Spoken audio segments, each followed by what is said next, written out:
Hello my dear student, कैसे हैं आप सभी। होपफुली आप लोग बहुत ही बढ़िया होंगे, अच्छे होंगे, स्वस्थ होंगे। मैं आकृति आपकी साइंस एजुकेटर एक बार फिर से स्वागत करती हूं आपका हमारे इस यूट्यूब चैनल साइंस बाय आकृति में। आज हम इस नए वीडियो में जानने वाले हैं आहार नाल के बारे में, जिसे हम एलिमेंट्री कैनाल कहते हैं।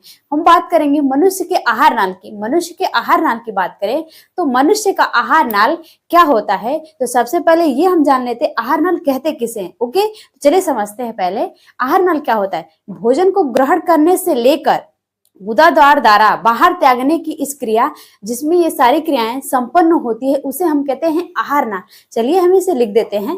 देखिए, भोजन को गुदा द्वारा बाहर जिसमें संपन्न होती है उसे आहार नाल कहते हैं। आहार नाल यानी एलिमेंट्री कैनाल कहते हैं। ओके स्टूडेंट, तो आपने क्या समझा, यानी कि भोजन को ग्रहण किया और ग्रहण करने से लेकर भोजन को गुदा द्वार द्वारा बाहर त्यागने की इस पूरे प्रक्रिया को हम कहते हैं, यानी कि ये सभी क्रियाएं जिसमें संपन्न होती है उसे हम आहार नाल कहते हैं। और आहार नाल, मनुष्य के आहार नाल की हम बात करें तो ये 8 से 10 centimetre, 10 metre, not centimetre, 10 metre लंबा होता है। ठीक है, यानी कि मनुष्य का आहार नाल 8 से 10 मीटर लंबी होती है। ओके, अब हम बात करते हैं इसके पार्ट की। मनुष्य के आहार नाल के कई सारे पार्ट होते हैं। अगर इनके व्यास की बात करें, इनके अलग अलग व्यास होते हैं और इनको कई निम्नलिखित भागों में बांटा गया। तो सबसे पहले हम बात करते हैं। देखिए, मनुष्य के आहार नाल को कई सारे भागों में बांटा गया है। पहला होता है आपका मुख। क्या होता है? मुख या मुख गुहा कहते हैं। मुख गुहा, माउथ और बक्कल कैविटी। ओके, क्या कहते हैं? माउथ और बक्कल कैविटी। आपका दूसरा होता है ग्रसनी, जिसको फेरिंग्स कहते हैं। ओके, तीसरा होता है आपका ग्रास नली। ग्रास नली, ग्रसिका, जिसे ग्रसिका भी कहते हैं। ओशोफेगस, ओशोफेगस। ओके, एंड फोर्थ होता है आपका आमाशय। आमाशय, स्टमक जिसको कहते हैं। एंड फिफ्थ होता है आपका स्मॉल इंटेस्टाइन, जिसे छोटी आंत कहते हैं। पांचवा होता है आपका छोटी आंत, small intestine, intestine. And six होता है आपका बड़ी आंत। सातवां होता है आपका एनस, गुदा। क्या कहते हैं? गुदा, एनस। तो ये रहे आपके एलिमेंट्री कैनाल के सारे अलग अलग पार्ट्स। ओके, हम इनको अलग अलग समझते हैं। सबसे पहले हम समझेंगे मुख गुहा, जिसको माउथ और बक्कल कैविटी कहते हैं। ओके, चलिए हम स्टार्ट करते हैं माउथ से। ओके, जिसे हम मुख कहते हैं। मुख, मुख गुहा। माउथ क्या होता है? हम बात करें माउथ की तो हमारे दोनों होठों के बीच एक गुहा होता है जो अंदर की ओर खुलता है, उसे हम मुख गुहा कहते हैं या माउथ और बक्कल कैविटी कहते हैं। और आपको पता है मुख गुहा किसे कहते हैं? दोनों होठों के बीच, दोनों होठों के बीच एक गुहा पाई जाती है जो अंदर की ओर खुलती है, उसे मुख या मुख गुहा। कि दोनों होठों के बीच एक गुहा होती, गुहा मतलब खाली स्थान होता है जो अंदर की ओर खुलता है, उसे मुख कहते हैं, मुख गुहा कहते हैं, बक्कल कैविटी कहते हैं। और आपको पता है हमारे मुख में दांत और जीभ ये दोनों पाए जाते हैं। दांत और जीभ का अलग अलग कार्य होता है, इसको हम समझ लेते हैं। सबसे पहले हम बात करें दांत की।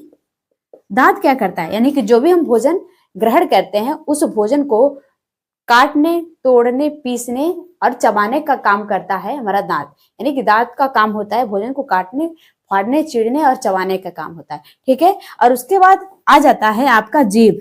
जीभ जिसको टंग है, जीभ जो हमारे मुख्य भाग होता है उसके नीचे फर्श जिसको हम कहते हैं उसमें स्थित होता है जीभ। और जीभ का काम क्या होता है? भोजन को निगलना और भोजन में लार मिलाने का काम होता है। और लार मिलाने के बाद भोजन को निगलने का काम करता है हमारा जीभ। ये काम होता है जीभ का। ओके, अब हम बात करते हैं दूसरा पार्ट, आहार नल का दूसरा समझते हैं। ग्रसनी जिसे फेरिंग्स कहते हैं की बात करें तो फेरिंग्स आपका क्या होता है? निगल द्वार कहते हैं। क्या कहते हैं?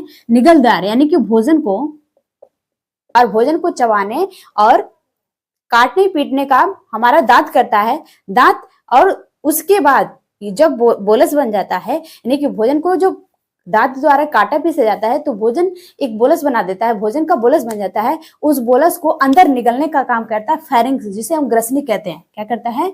भोजन का निगल द्वार, भोजन का निगल द्वार तो कहते हैं, लेकिन ये श्वास नली के ठीक नीचे स्थित होता है। ग्रसनी कहाँ स्थित होता है? तो श्वास नली के नीचे स्थित होता है। ये श्वास नली और भोजन नली दोनों क्या होते हैं? इसको जोड़ने का काम करता है। कौन? नली इन दोनों को जोड़ने का काम करता है, लेकिन यहाँ से ये दोनों ग्रास नली और विंड पाइप, जिसको हम श्वास नली कहते हैं, ये दोनों यहाँ से अलग अलग हो जाते हैं। ठीक है। इसके बाद ही क्या होता है, यहाँ लिख सकते हैं आप, श्वास नली के ठीक नीचे, ओके, यानी कि ग्रसनी, श्वास नली के ग्रसनी में ही घाटी द्वार और क्या होते हैं? टॉन्सिल्स होते हैं। क्या लिखेंगे आप? ग्रसनी में घाटी द्वार, और टॉन्सिल। ओके, तो आपने क्या देखा कि ग्रसनी क्या होती है, यानी कि भोजन का निगल द्वार कहते हैं ग्रसनी को।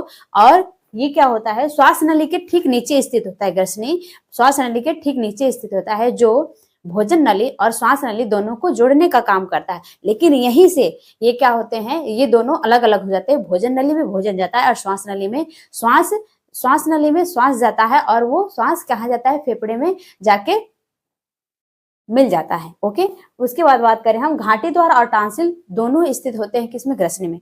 अब हम बात करते हैं ग्रसिका क्या होती है, जिसको हम आहार नल का तीसरा पार्ट होता है आपका ग्रास नली, जिसको हम ओसोफेगस कहते हैं।